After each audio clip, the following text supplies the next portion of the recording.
Thank you for coming to this talk. I'm going to prep you for lunch. Hopefully that will relax you later. I'm here replacing my CTO, Michael, who sadly couldn't come here. So I'm going to show you work that's mostly his. I'm not going to take credit for that, but I will be presenting. So this is Michael. Michael is our CTO, and he's actually almost the father of low-code, no-code security. Most of what you'll see on the internet comes from him. And he spoke at many conferences. He's a regular columnist online, and he's hiring, and that's Michael. Me, however, I am out of range, apparently. There you go. So that's me. I'm a hacker of things, which means I hack pretty much everything. I'm not limited to software or hardware. I'm a collector and restorer of old computers. I also spoke at some conferences, and I'm also hiring. So if you're an exceptional researcher and this talk made you think, then let's talk. So why should we invite guests into our organization in the first place? And what is the promise of deny by default access?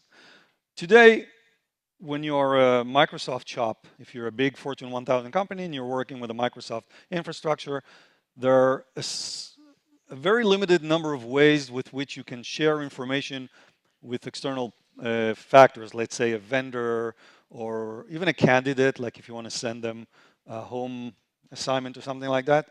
Okay, so first option is just send them the sensitive emails, right? And we really don't want to do that. We're security people. So that's not really a good option, although it does sometimes happen. Okay. Another thing you can do is use some service online. There are all kinds of file drop sites, so you can also use that, but then your content is being seen by somebody else, or you can also just trust a random person on real life. This is like a real thing. I'm sure you've seen that. So it's sort of a thing. People do that on purpose and share files, and it's a surprise. And I think I've heard of at least one time that this thing was actually the USB killer. So don't do that. It's not nice. Or option 3, if you're a Microsoft shop, you can invite them into your tenant. This is the most reasonable option for you to use. And the concept is of an external user that you invite into your tenant, and then you can share things with them. And I want to remind you that most of the Microsoft platforms are oriented at collaboration and sharing. So this is a very important factor in all the design decisions that were made. So in order to have a safe solution to invite guests, there are 2 conditions that you need to follow. The first one is that it has to be easy for vendors to onboard. If it's too complicated for you to add a new vendor, then it's not going to happen. It's going to break. You're going to suffer all kinds of consequences. Your vendors are not going to want to work for you. And let's say that you did that, then it has to be controllable, okay? Your IT security needs to be able to understand it and control it, because otherwise you're inviting someone into your own tenant and they're not really, a member of the tenant.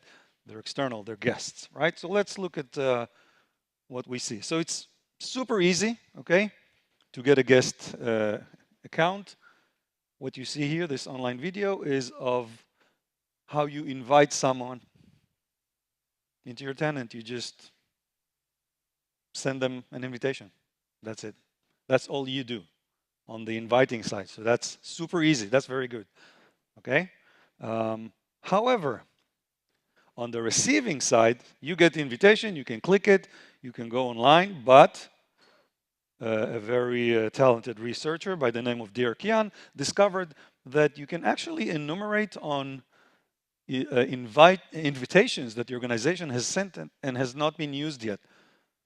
So if you scan an organization and you find a few invitations, you can just grab one of them and use the token, and you're going to be given credentials to use, but under the identity of the person that originally received the invitation, right? So you're not just getting access to somebody else's tenant, you're also doing that under their assumed identity. That's not even you. And this is a very nice research. It was published. It was disclosed and it was fixed. Very, very nice talk. Yeah, so it's called non-redeemed invites, and you could do pretty much whatever you want with it. After you do that, there's another problem.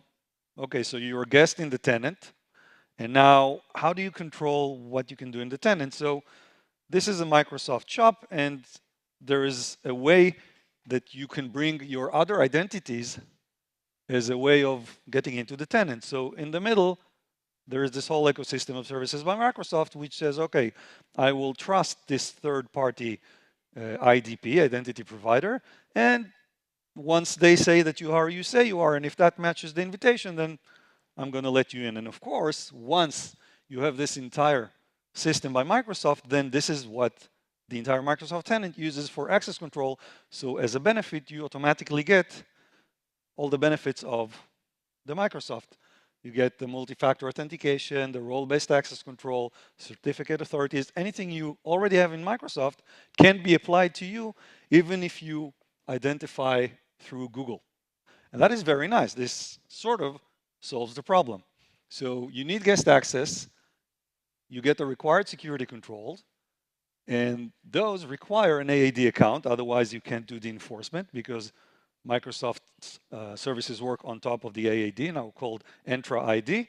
And theoretically, if you have an AAD account, that would give you full access, right? You're a member of the tenant, and we don't want that because you're a guest. You're only here because I need you to be here, right? I need to share something with you. So would that solve the problem? No. What you want to do is to make sure that okay, I need to learn what this range is.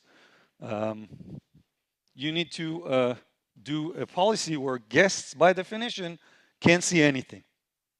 And then you can give them whatever you want, right? So that would sort of solve the problem.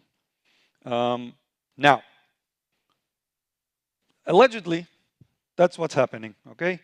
You get an invitation, you join the tenant, and you don't access anything.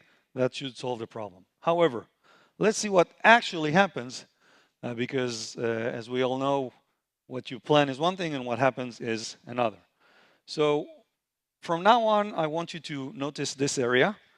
This little icon is going to tell you whether I'm the inviting organization, and that is going to be green, or whether I'm the hacker, and then that's going to be red.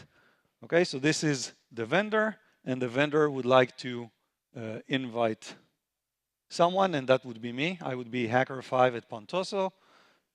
So you send the invitation to the hacker as a guest. Okay, it's important as a guest. By the way, guest versus member is a property of the EntraID. And it's important to understand because it has implication on everything in your tenant, not just Power Platform, which is mostly what we're going to be showing here today, but everything else in your tenant. Now, I've switched the icons. Okay, now I'm the bad guy. I'm logging into my own tenant. Everybody can have a tenant. It's free. So I'm logging into my own tenant. And then it says, you've been invited by somebody else, and please approve all the conditions. And once you do that, here I am. And as you can see, there's nothing here, right? I'm a guest, so my access is very limited. Absolutely nothing for me to do. So you would think that it works. And most people that don't like saying, but what if, that's what they see, this is where they stop. But not really, okay? So right up until this talk, there was the state-of-the-art guest exploitation. And what did it include?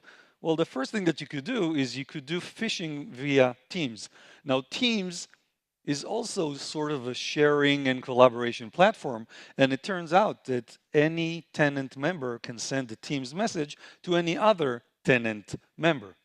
And that is a problem because many people in their perception look at Teams as something that is internal to the organization, like Slack or something.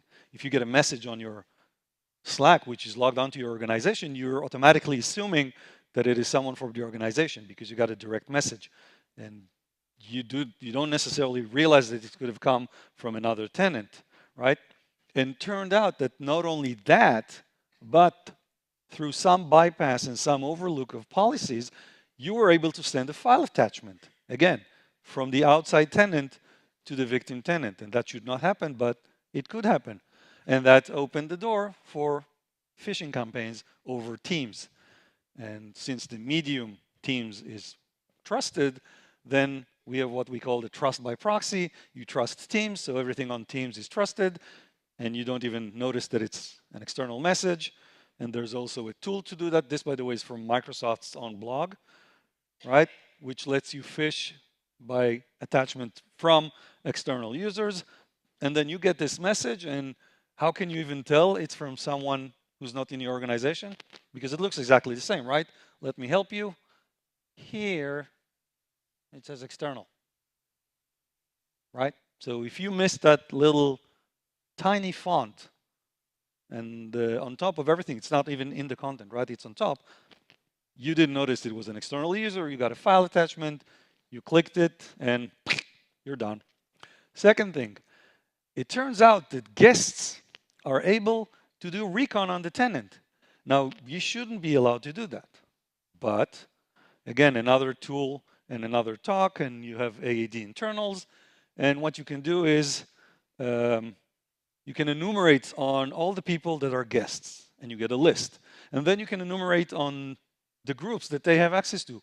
And then it turns out that some of those groups also have lists inside them. And then you do this iteratively, and you end up getting a recon of your victim tenant, and you're a guest. Now, it's true that you didn't access anything yet, but you do have the list, and that's already a big advantage for an attacker. But that's not enough. That was the state of the art until recently, but hackers want more, right? What do we want to do? We want to get data we're not supposed to have. We might want to change the data or just cause damage, right? These are the three principles of IT security: CIA, confidentiality, integrity, and availability. Any damage to any one of those, great success for the hacker, tough luck for the victim. So let's see what we're doing. Now, at this point, you get the opportunity to say, I don't want to know. I'm going to go outside, have a drink, start lunch early, because when I go forward, I'm going to ruin your day, especially if you use Microsoft software. So anybody leaving? No? Okay. So if I click this link, now you can see that I'm the attacker now. I'm logging into Power Apps, and it doesn't work. Why? Because it's not my tenant. So what do I do? So this is my tenant. Okay, you can see it up here. Okay. And if you work with that, you know that if you are a member of more than one tenant, you can switch directory. So if I switch directory, you can see that I also have the other one. I'm currently on Pontoso. I don't know why the resolution is not good here. It's kind of good on my screen. You want me to turn this around for you? Okay.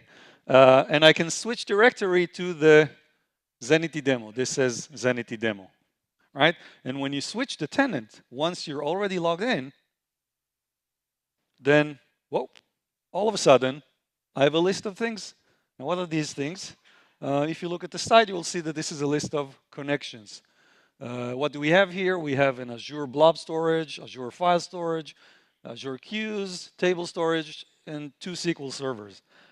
Why am I seeing those? Let's look, okay? Let's look at this one, Azure file storage. It was modified 12 minutes ago, and it's connected. Everybody knows the distinction between connector and connection. I'll just do it quickly. A connector is a mechanism to connect between two locations, for example, your service and some external data. And this is just the mechanism. It's like a translator. When you take a pair of credentials and you authenticate on top of that connector, you now have a connection, right? So a connection is basically an authenticated session of the type of the connector. And these are connections, which means they are authenticated, especially because they're still connected, right? So if we look at it, I can do the share. You can always go to the share menu even if you're not an owner. You just won't be able to do anything. And we can see that Jamie is the owner and also has the access of use and share. I don't, right? But look at this. shared with org. It means this connection was shared with the entire organization. Now, going back to the concepts of tenant and guests, a guest is now inside the tenant. When you share something with the organization, you're sharing it with the entire tenant and anybody in it. So that's your employees, contractors, guests, anyone. So anyone in the tenant now has access to this connection, okay?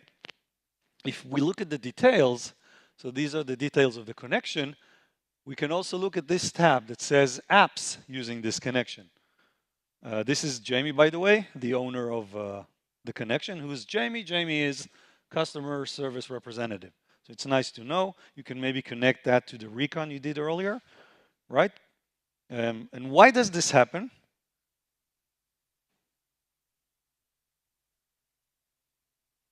Okay, I'm going to skip the video. The reason it happens is that now people are using a lot of low-code, no-code platforms, and ever since November when Microsoft published the copilots, people are no longer actually making decisions.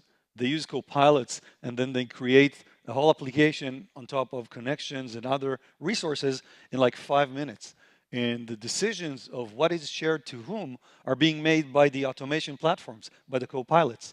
Now, even before the copilots, I mentioned a number of times already that these platforms are meant for collaboration. So when people create something that they think is useful, they want to share it, right? They want to share. I wrote an app to manage time. I wrote an app to find a parking spot. I wrote an app to get movie tickets. I want to share it with all my friends and colleagues.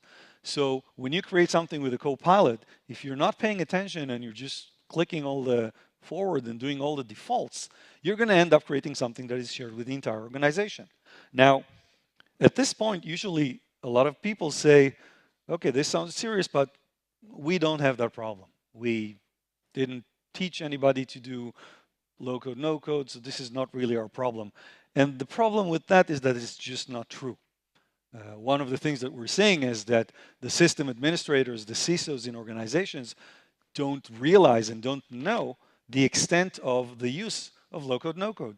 Now, Microsoft estimated that the number of C#, this is from last year, the number of C# developers in the entire world is roughly 5 million. Okay, that's really nice. How many people, according to Microsoft, were using the low-code, no-code services of Power Apps? Roughly 8 million.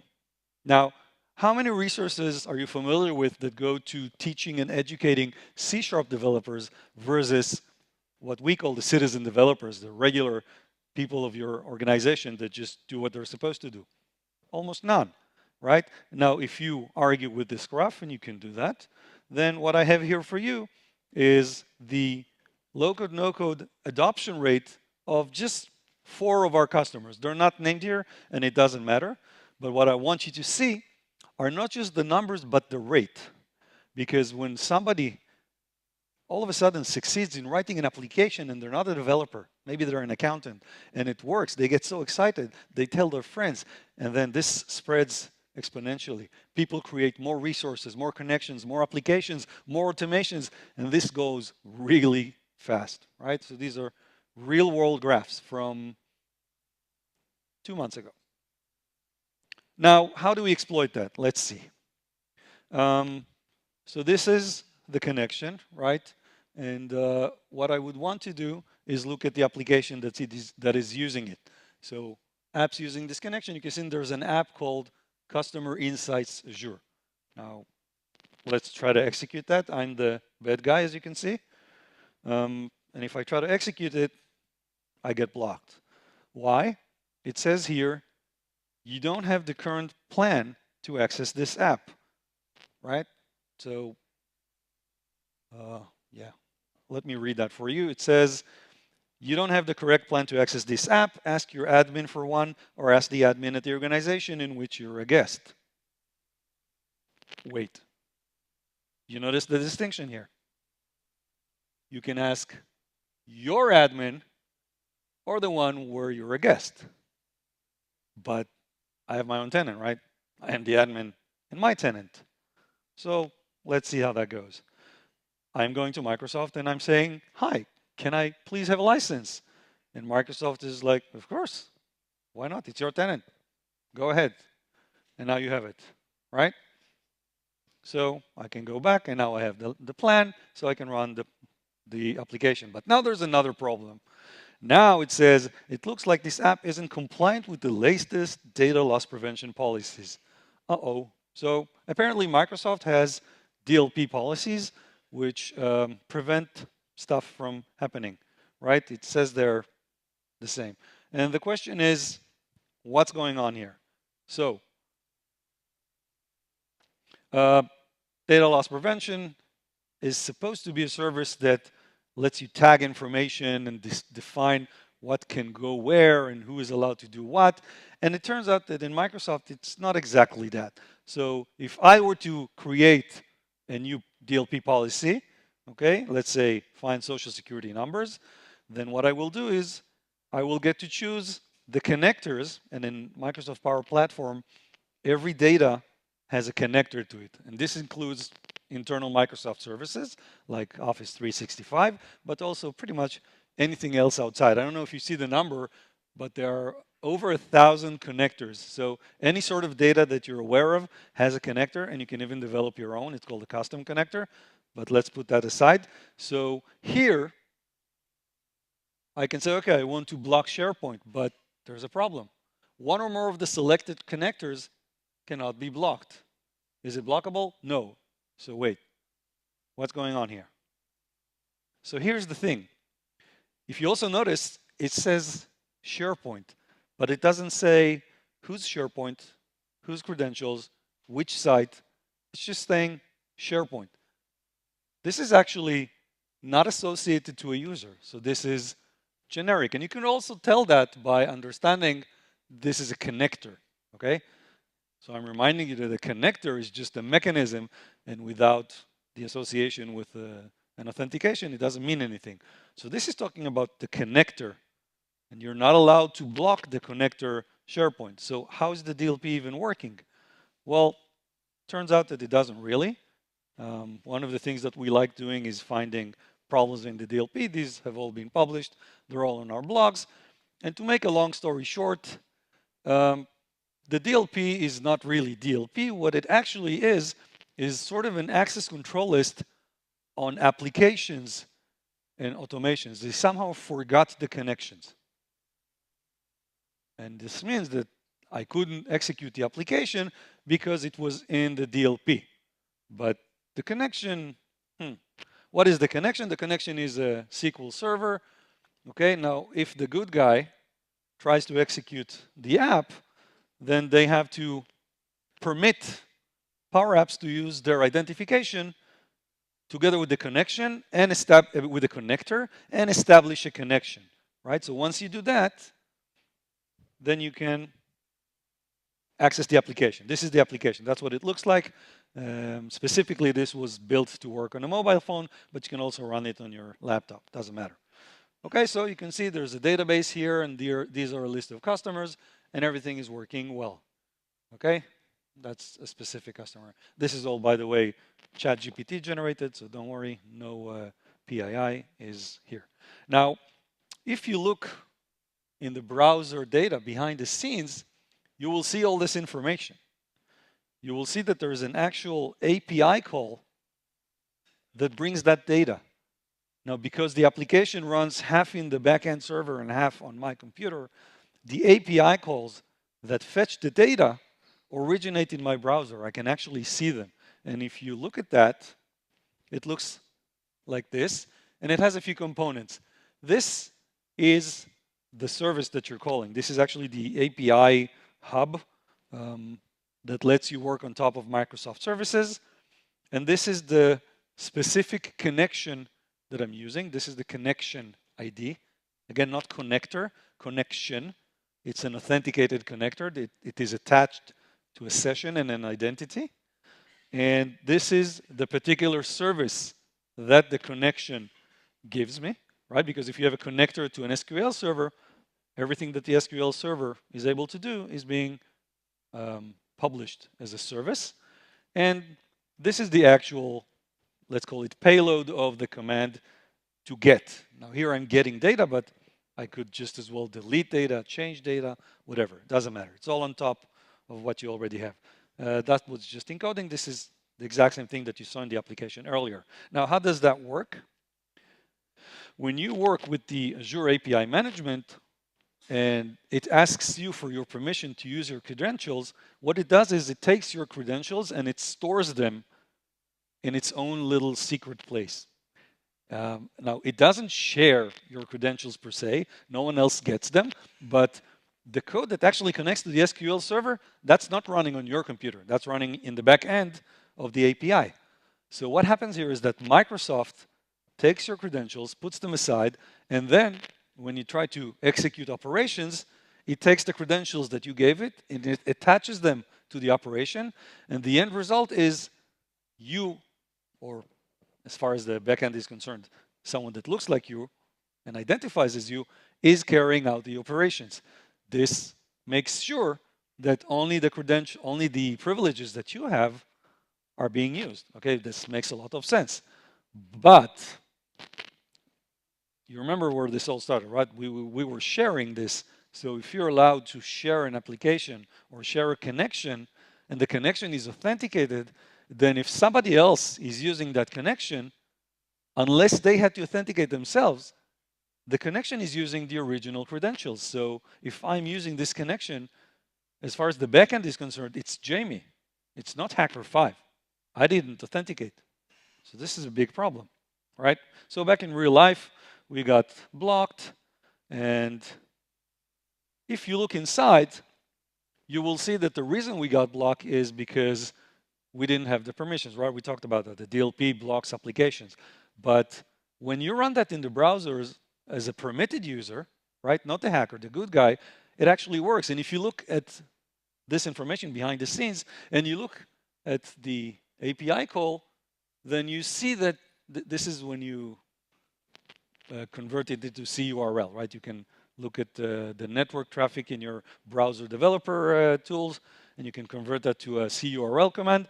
And it turns out that the browser on your side is using a bearer token that performs these things for you, right? And of course, it probably all makes sense because you're the good user, but what happens if you're not the good user? What happens if you copy that little query and you execute that as the bad user? It also works. And that is kind of interesting. Like, why would this work? I'm not using the app, I'm not Jamie, but remember what I said before. The backend takes Jamie's credentials stored in the secret place, attaches them to whatever action you're going to do, and then lets you execute it. And it is here in this bearer token. Now, if we look at the bearer token, we will see that the audience is indeed the API hub, and the issuer is Microsoft. So somehow the credentials let me access the API hub. All right, now how can I generate a token for the API hub? You can generate any token because you can do it with the command line interface, but there are some limitations. You can't do it with a built-in public client app because the list of apps that are allowed to create this token is limited. It's whitelisted, so you can't just do that. Can you do your own app? Well, no, because of the same reason. You're not allowed to do that. So we were so close. So we know that if we manage to generate the bearer token, then we wouldn't need the whole interface, the user interface. We could just issue our own API call programmatically using the bearer token and bypass the whole thing. So what do we have so far? We got guest access. We found a bunch of credentials on Power Apps. These are the connections. I'm reminding you, a connection is connector plus credentials. And these are shared with me so I can use them. We tried to access. We got blocked by a license. We got a license. And then we got blocked by DLP. And we used the pivoted connection, so we bypassed that as well. And now we are blocked by programmatic access to the API hub. So how do we solve that? We need to find some app on the AAD that we can access to, right? Which is on by default. because we want it to exist and work in every tenant that we attack. It has to be pre-approved to query the API hub. So that's a limited list of apps that are allowed to do that. Because if you remember, my app and the customer list app, they were not allowed to do that. And it has to be public, because otherwise I wouldn't be able to access it as a guest, right? Now, we know that the Power Apps portal can do it, right? When we execute an app on our browser, we're doing that through the Power Apps portal, and we've just seen that that works, right? We could copy the bearer token from the browser session and use it outside, and that worked. So that's a very good connection. But we can't generate tokens on its behalf. So we have to be the good user, which generates the token, and then we can use the token as the bad user. So that's not a solution to our problem. And here comes an excellent research done by the guys at SecureWorks. It's called Family of Client IDs. And it turns out that there is a list of pre-approved applications, which if you authenticate it to one of them, Microsoft lets you trade your access token with an access token to the other one. Okay? And it's undocumented. The researchers found it. As always, like all researchers do, they saw that they can move between applications and they weren't asked to re-authenticate, and they started asking why, and that's how they found it. So it's really cool. And this is the list. These are all members of the one big happy family. And the two that are interesting to us is the Power Apps, which is the interface that we're reusing, and the Azure CLI, because that we can use, right? I can use it anywhere, particularly on my own tenant, right? So what we're going to do is we're going to use the Microsoft Azure CLI to get a token, and then we're going to use this undocumented method to trade that token to the API Hub token through the Power Apps that we're not supposed to have, but it turns out that you can exchange it. So this is sort of a privilege escalation thing, okay? Now, when you try to do that, it's going to say you need to authenticate. So I authenticate to the Azure CLI, and then we go from there. What happens there? This is a tool that we created at Zenity. It is open source. You can download it, play around with it, contribute to it. We would appreciate that a lot. And it can do a lot of things on top of domains that you are a guest at. And here we're just going to cover two, the dump and the GUI. Okay? The dump lets you do the recon and basically enumerate on all the resources of the tenant, and that gives you a lot of attack surface when you're a guest. And the GUI, the graphical user interface, is just an easy way that we created for you to analyze your loot, what you actually created. Now, you execute it as a command line, and this is the tenant ID, and this is the victim tenant, okay, the Zenity demo for our purposes. And once you do that, you will be asked to authenticate. Okay, and of course, I am a guest at the Zenity demo tenant, so I can do that. And this is the result of the data collection. We have credentials, automations, applications, and connectors. And of course, the things that we are interested in the most are the connections, because they include credentials. Remember, I keep saying that because it's very important to understand that. A connection is connector plus credentials.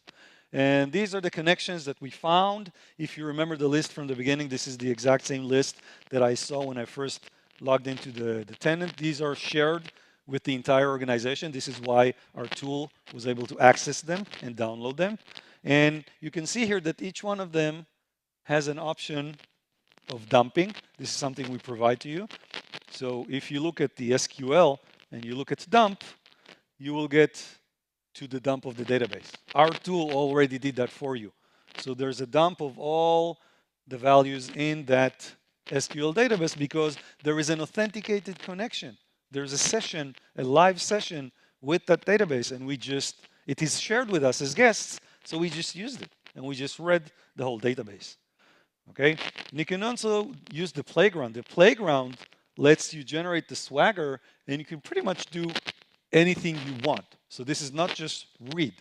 Anything that the connector exposes as a functionality, you can now use. So SQL, you can generate and execute any arbitrary query. You can do basically whatever you want. Now, how do you protect against that? Because it's easy to say how to attack, but how do you defend? There's a big problem. In the past, this was the division of responsibility between the platform and the customer, right? The platform took care of the runtime ID identity, and the customer was in charge of code, access, business logic, and data. But now, in low-code, no-code, this is changing because people are using the platform to generate code.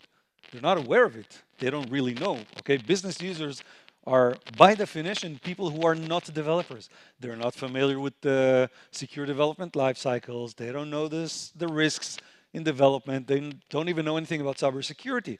They are people from accountant, from HR, from biz dev, from sales. They don't know any of that. And no one is taking care of that code in the middle because everybody thought that it was the users, but now the platforms create that. But the vendors didn't take the responsibility of that as well. So we have a gap here, okay? And that means that the platforms need to step up. Beside what you need to do, which we'll talk about in a second, we're saying here the platforms that let you generate low-code, no-code applications, they need to step up because they are creating the problems, because this is all brand new.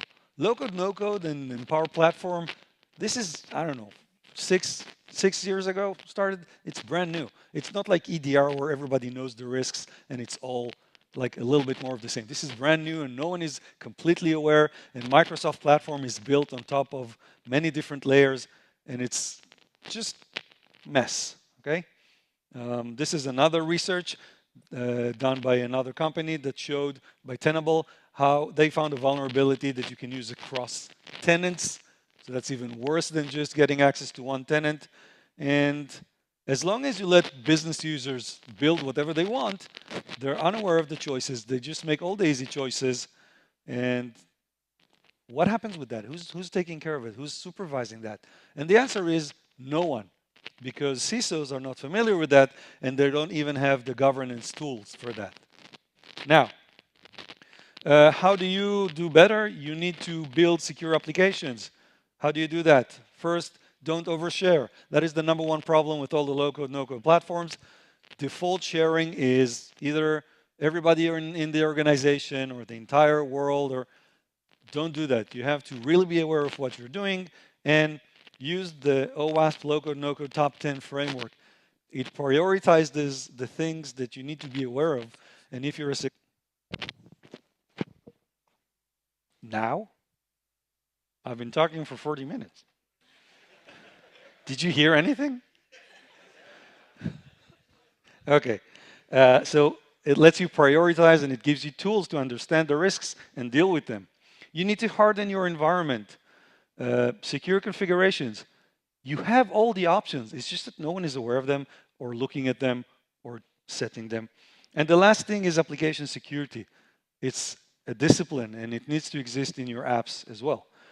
And of course, hack your own environment. The tool that we're releasing, it's open source. Use it. Find the problems in your own organization, report them, and fix them. So, TLDR. There's even a timer here. Take a deep look at your EntraID guest strategy. Guests are more powerful than you think. It's not just access what I sent you. There might be a lot more in your tenant that is accessible to the guests. We left business users alone with security versus productivity decisions. What did you expect them to choose? They're not even aware of security. So as long as they're making the decisions, it's never going to be in the benefit of the security of the data of our organization. And to get a full dumps of SQL and Azure resources, all you need is guest. So that is confidential business data that is being shared with guests, and we are in Europe now. This has implications, financial implications, reputational implications, and this happens without you even being aware of it. So with this, by the way, one last thing, because I made a mental note. Where's Pavel, who spoke before me? Is he here?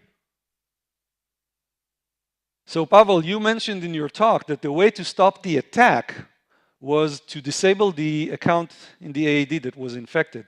One of the things that our tool PowerPoint lets you do is you can install a backdoor that lets you access the organizational resources even after the account is disabled.